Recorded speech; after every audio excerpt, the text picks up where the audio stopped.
Zihlanganiselwe emakhiweni ozintezi ngentezi kubanyana zehlele kuwe zilandelana zifike zisabalale la ukhona nanzi ezithujileko. You can see that he's being investigated by the SIU, by the Hawks, by the SAPS, and you continue to associate with him. It seems to me that had Mr. Matlala not been arrested, you will still be continuing with your communication with him. Ikomishini kaMadlanga izwe ukuthi isikhulu sama-Hawks KwaZulu-Natal uMajor General Lesetja Sinona bebanande babuza namavuko nomsolwa wobulelesi uVusumuzi Khet Matlala ukufikela lapha abotshwa khona. I think, Chair, we are being playful to this issue. We should be done by now knowing that Paul Sullivan has decided and has told us straight in our face like this that he's not going to come. Usomabhizinisi wehlagwini Jingalanga uBrown Mkhotsi noPaul O'Sullivan ingasuthi bayatsitsila ngendaba yokuthi bayokufakaza phambi kwekomiti yesikhatshana yeParliament ephenyako. Angikho happy. Sisile lana it's the third time ngila indaba yespace. So into abatshela naphakathi ukuthi out of zonke izikole abayitholayo ispace asikho. Ababelethi babantwana abangakafumani inkhala zokufunda nanje eGauteng bathi sekuyokuthoma inyanga yesibili so labantu ababo abafundi. We are ready to take Freeport. For that, I want the stadium full and help Marumo. Kezemidlalo wonke amehlo aphezu komdlalo weBetway Premiership Dr Peter Mulimela Stadium eBloemfontein.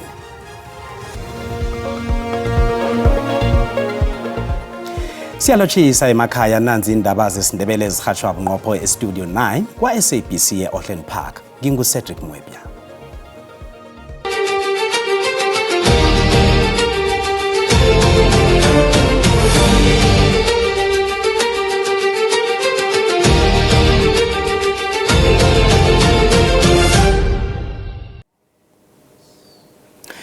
Ikomishini kaMadlanga izwe ukuthi isikhulu sama-Hawks KwaZulu-Natal uMajor General Lesetja Sinona bekathindana nomsolwa wesiqhema senilelesi uVusumuzi Khet Matlala ukufikela lapha abotshwa khona ngomnyaka opheleleko ngomkhayili.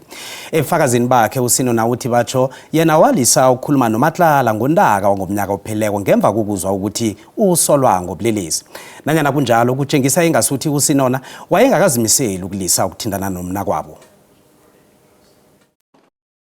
Major General Sinona uyalandula ukuthi wayenelwazi ngomnganakhe uVusumuzi Khet Matlala osolwa ngezenzo zobelelesi nakazakulisa ukukhuluma naye okulandela ukuthi indaba yakhe ibe ngundaba ikhulunywako.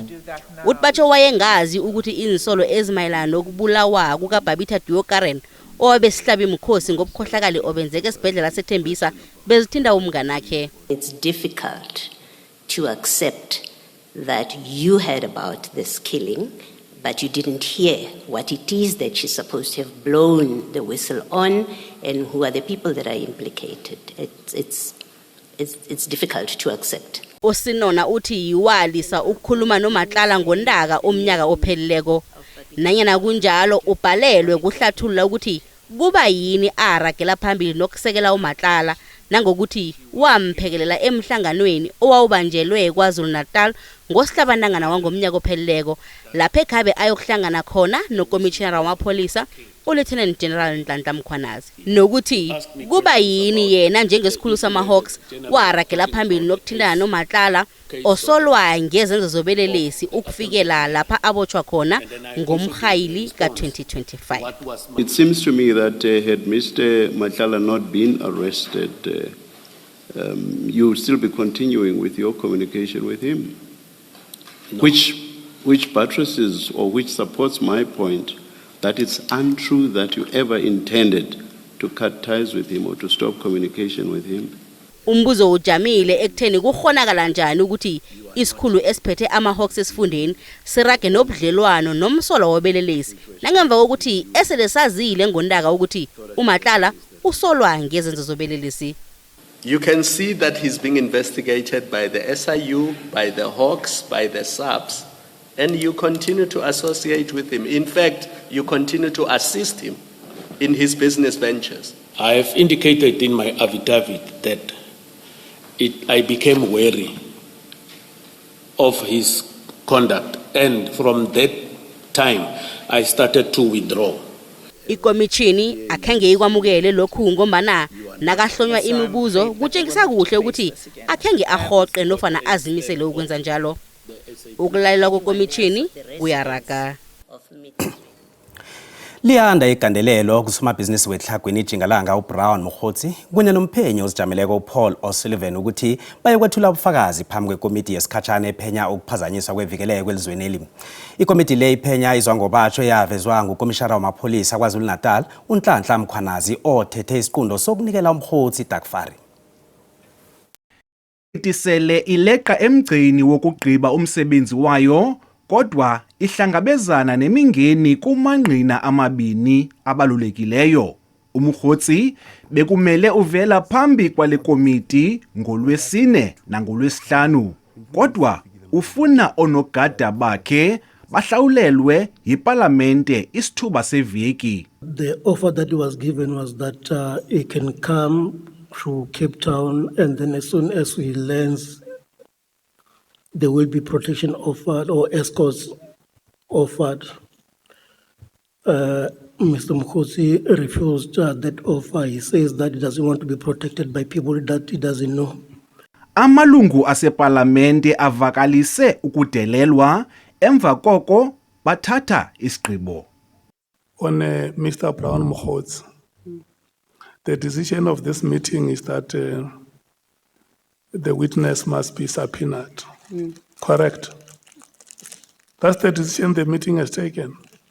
Kusenjalo le komiti iphinde yafumana ingxelo ngokuvela kukaPaul O'Sullivan phambi kwale komiti emva kokuba ecele ukunika ubungqina esebenzisa ubuxhakaxhaka balamaxesha ngokuba ephesheya.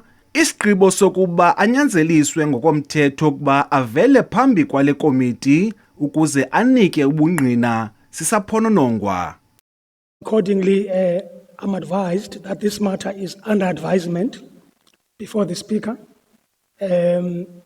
Yesterday, I was reliably informed that the Speaker will communicate a decision within the next day or two. Amalungu aseParlamente kwakhona aye anyikinya inhloko. I think, Chair, we are being playful to this issue. We should be done by now knowing that Paul O'Sullivan has decided and has told us straight in our face like this that he's not going to come. This issue of the summons of Paul O'Sullivan, it's been 2 weeks in the making. So for us to get a report that the Speaker is going to give us a report in 1 or 2 days, it's unacceptable. Azikacaci iziphumo zazo zombini ezinkqubo zikaMkgotsi noO'Sullivan. Le komiti ibifuna ukuqoshelisa ukunikwa kobungqina kungekafiki uLwesihlanu wale veki izayo phambi kokuba iqulunqe ingxelo yayo kungekafiki umhla wama-20 wale nyanga izayo. Kwiindaba ze-SABC Dingubulelani Philip eParlamente. Umnyango wezobudlelwane bamazwe ngamazwe kunye nokubambisana kulindeleke bona unikele ngezamva nje malungana namaSouth Africa aqatshwa bona ayokuba amajoni epini phakathi kweRussia neUkraine. iCabinet elizweli ibamba umhlangano welikhodla wamalanga amabili ukuhlelela umnyaka lo. Kuthome kwasikima ungqongqotjhe wezemali uEnoch Godongwana wethula ubujamo bezomnotho belizwe kunye nesikhwama sezemali.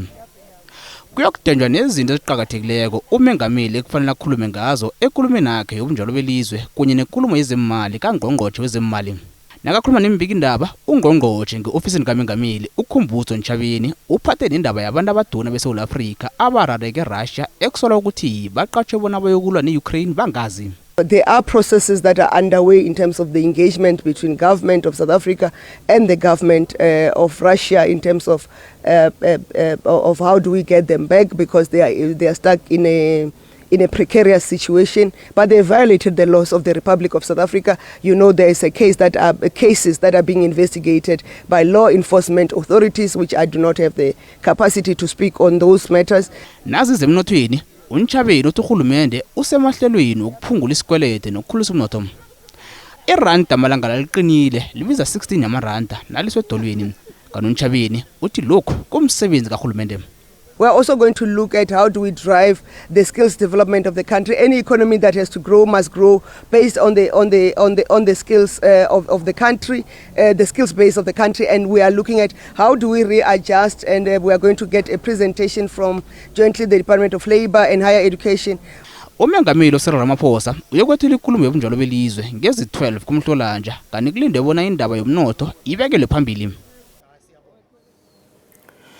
Amapholisa wendlelane emphathiswa zomthetho babophe imbhesi ezimachumi namateksi amane ngesikhathi abatshayeli bazo babhalelwa kuvezwa amaphemithi afaneleko e-Atteridgeville ePitori ekuseni namhlanje. Kanti abatshayeli abama-58 bajeziswe ngokuhlawuliswa nakutholwa iinthuthi zabo zikhamba ngamatayira aphelileko, ama-windscreens aparasileko namanye anganangugujana zamakhemikhali wokucima umlilo. Umnyango wezokuphepha komphakathi eGauteng sungula ihlelo nejima lezokuphepha endleleni ekuthomeni kwenyanga yesikiyo lena kuvula inkolo. Ijima liqiniswe khulu ngeveke epheleleko ngelesihlanu ngemva kwengozi embi edlule nempilo yabafundi abali-14 eVaal. Amapholisa athembisa ukuragha nejima lelizwe lonke lokuhamba hlola iinthuthi ukuthi ziyawulandela umthetho na nokuthi zithutha abafundi ngefanelo. Solo zilala zibaliwe inkoloyi ezingalandeli imithetho. To intensify the operations insofar as learner transport is concerned. Since the beginning of these operations at the beginning of the school calendar, we have impounded close to about 100 buses. Just for today, we've impounded just over 30 buses for various transgressions or non-compliance.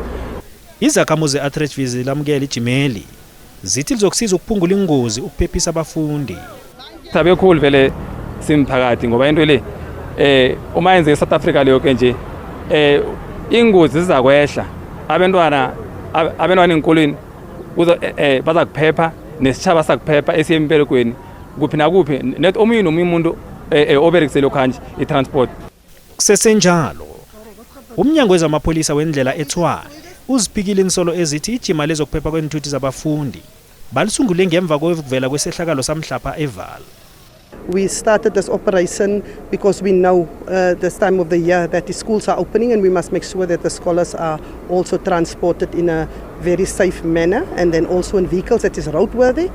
Mapholisa wendlela eGauteng aqinisekisile ukuthi amajima la ayokuraga umnyaka kutu.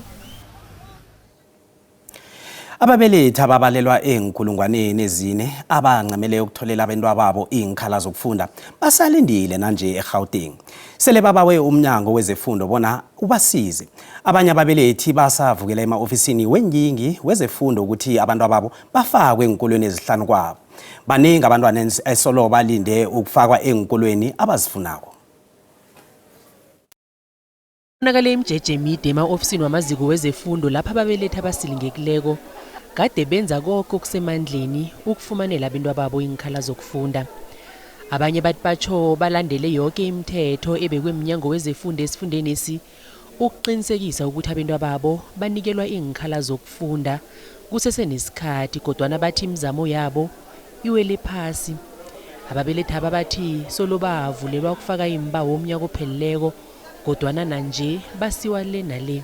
Abasizi ngalutho butwami abasizi ngalutho bayasifeyila so out of inkolo ikhona kule region asikho nespace abangasithola abantwana bethu. So iquestion enginayo ukuthi yini push abayenzayo, ipush yini esoyenza mhlawumbe sibe nethemba thina njengabazali ukuthi abantwana ispace bayasithola. No, angijabulanga because basitshela ukuthi bachekile istats salary report ikolo salary report and then bathola ikolo i5 8 days which is for grade 5 and grade 3. So kuna ama space for grade 3 and grade 5. What about us? What about Tina? Ababelethi ababathokwa nje khona abantwana babo balahle ithemba begodu basilingekile. Bazizwa ingasuthi ingomso labo liphelela emoyeni baqalile. I talked to my father that maybe let's go to a private school because there's no other choice. I feel stressed because I'm trying to because I can't learn and I'm always at home. I can't do anything and it's very stressful. Sekuphele imveke ezimbili solo inkolo zivuliwe ukuthoma ukufunda eminyakeni ka-2026 ngokutsho kwembalobalo zomnyango wezefundo bafundi ababalelwa enkulungwaneni ezine kiwo wonke ama-grade abasalinde ukunikelwa inkhala zokufunda. nasibuya entolo. Ugogo uthula umlando ngokuba umgwali wokuqala nqa e-Sub-Saharan Africa ukugwala a work of art. Ugogo Mnguni uNabhoholo ozithaga sokugwala wenze ithwaya mlando ngokugwalela iTexana bunqopha emakweni omudo ekhulu.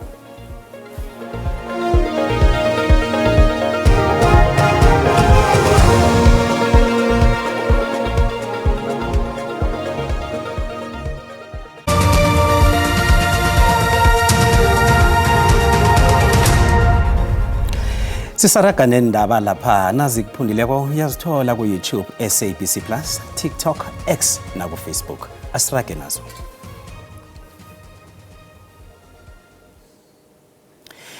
Abantu abatsha babili abasolwa ngokubulala udade weminyaka eli-19 eMathafini ngomnyaka opheleko solo basesesitokisini. Ababili abasolwa ngokuhlaba babulale uLusanda Mathabela ekhaya lakhe. Abasolwa balisa ukufaka isibawo sebail. Omunye wabasolwa uLungelo Sithole utshela ikhotho bona selafuna ukufaka isibawo sebail. Lo yasolwa naye uKatlego Mkwena uchugulula icwetha kanti isichema samagcwetha akhe siphiwe isikhathi sokuthi sibe nelwazi ngecaleli. Icaleli lithuliswe lulesithathu weveke zakho ngenxa yokuthi ipolisi eliphenyako belingekho. Asiqale umbono wakho umbukeli ngendaba yobulelesi emkhawulweni naku uyalandela umbukeli. Mara ngiyakutshela ke mntana enkosi lapha kunomuntu wekhetho onzima khona. Ubukelemi buyokwenzeka nanoma esewakhiwa umthangala lo. Hawa ngeze bayifaka itrata. Angisho bona bavikelekile bahlezi kuma estate. Itrata ngiyayibona bayayidabula manje. Uhulumeni uthanda kakhulu abantu bokufika abantu bokuhamba. Kunokuthanda abantu base South Africa. Ezochwepheshe izona ezosiza kakhulu. Yabona nje ama drones azokwazi ukuthi andize phezulu. Ikhulu zethu zenza ngamabomu noma kungakhiwa ini imsakaza ngithi zihleka nabo laba bantu. Afaka idrada ecine kangangani. Angeke kulunge. Ngoba kungaqiniswa kangakanani ezokungena kwelilizwe. Uyafana bazoyekwa baphinde bazogcwa lapha. Noma bengaqinisa kanjani udrati befaka ubonda olwakhiwe ngeizinto. La bantu bazokwenza iplan ukuthi begcine bengenile ngapha eSouth Africa. Abantu becaba gijima idrada nyana khona iyakedla. Umuntu udlula nje straight ngaphandle kokuthi athukwe. Uhulumende makabeke amajoni namapolisa ngumsebenzi wawo lona ukuba akhusele isizwe. Mawube ngawo awazaba yidrati phaya. Umphakathi awusukume manje uyivimbele wena mathupha manje. Kanombona ke umbukeli SABC ayizukuthweswa umlando wokuziphendulela ngombono umbukeli. Isigwali sesiNdebele uEsther Mnguni uthwaye umlando izolo ngokuba ngewokthoma ukugwalela emakhiweni ongomunye wemakhiwe emide ekhethwapha othiyelelwe ngesigwali seItaly uLeonardo da Vinci kanti ugogo Mnguni wematempule eTroya ngaphasi kwaMasipalata iDr JS Moroka ugwale iTexana leItaly elihlanganisa ikhulu leminyaka lasungulwa. Uragela phambili uEsther Mnguni ongunabhoholo ngokuthwaya umlando ngomsebenzi wakhe. Lokho kwayizolo bayifihlo bekwafika lapha kwembulela khona imithombo yendaba nabathandi bobukhwari. Ugogo uthula umlando ngokuba umgwali wokuqala nqa e-Sub-Saharan Africa ukugwala a work of art on the highest point e-Sub-Saharan Africa. Ugogo ke today uyena umgwali wokuqala ukuthi anikezwe imvume yokusetha leli record lokugwala this work of art.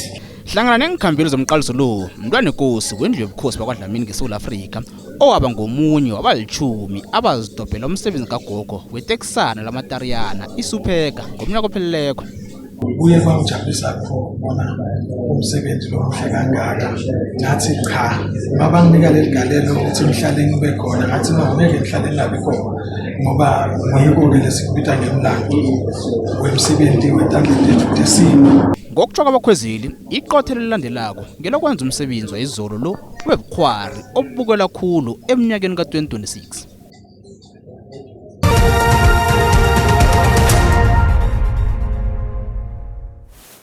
Kezemali randa lehlile nalinganisa nezinye imali ezikulu.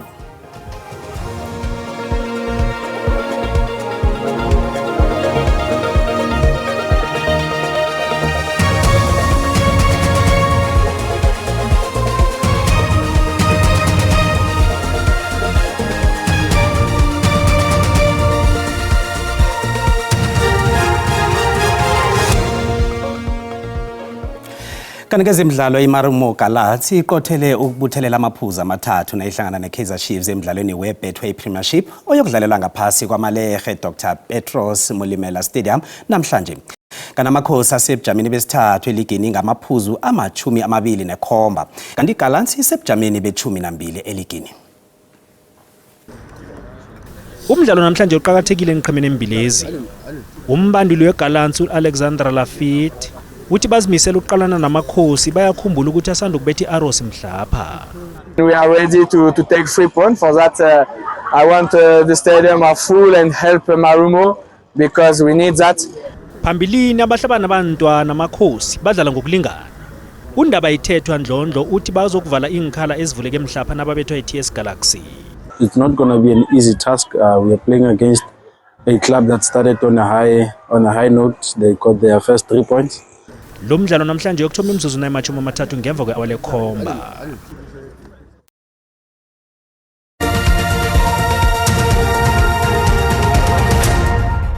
Siyaloshisa ekhaya ngelesithathu selikhela duma ngapha ngeJohannesburg lawathela kancancazana amathuba nakake atholakala ngayo i-30% endaweni yangapha ngeGauteng nakezinye indawo zangale ke ngesifundeni sangeNorth West kanti ke 50% boBloemfontein wehlele njaya esifundeni sangaleke ngePumalanga Kapa kusasa silibona ke nge-60% likhuphukela kakhulu nangaleke ngeFreystata lichinge nangaleke ngeNorth West nangapha ngeGauteng sinakhona lapha ke esifundeni sangapha ngePumalanga Kapa livulile ke eTshingalanga yenaga yeSouth Africa sicaleke ukuthi ngisiphi silemukiso esisitholileko mijijo eduma kumbi ukusuka lapha ke endaweni zangeGauteng wehlele njalo uze ngapha ngendaweni zangale ngePumalanga Kapa nakusasa ke kusesenjalo ngemjijo eduma kumbi echinga nangaleke endaweni zange North West kanti ke la ikhonakalo yomlilo wemango ngaleke ngesifundeni sange Northern Cape sicalela lapha ke amazinga wokuchisa sithome ngapha ngesifunda seGauteng sibonakala sifuthumela endaweni eziningi kuchisa lapha ePitori nge-30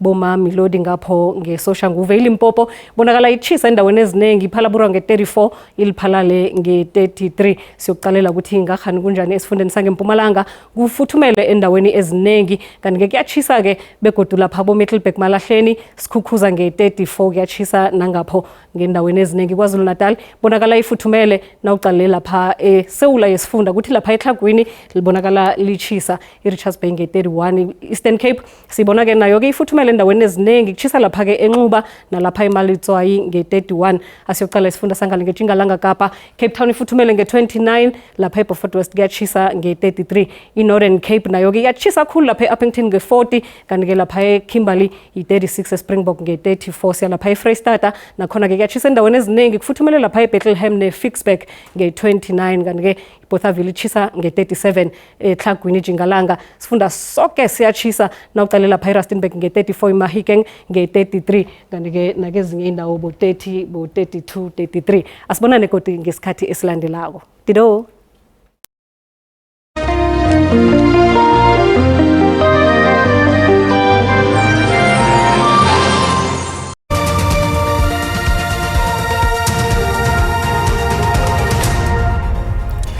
Ngesimbi yekhomba indaba zesizulu ziyalandela kanti kusasa zeSwati zikhona ngesikhathi esifanako nisale nomusa.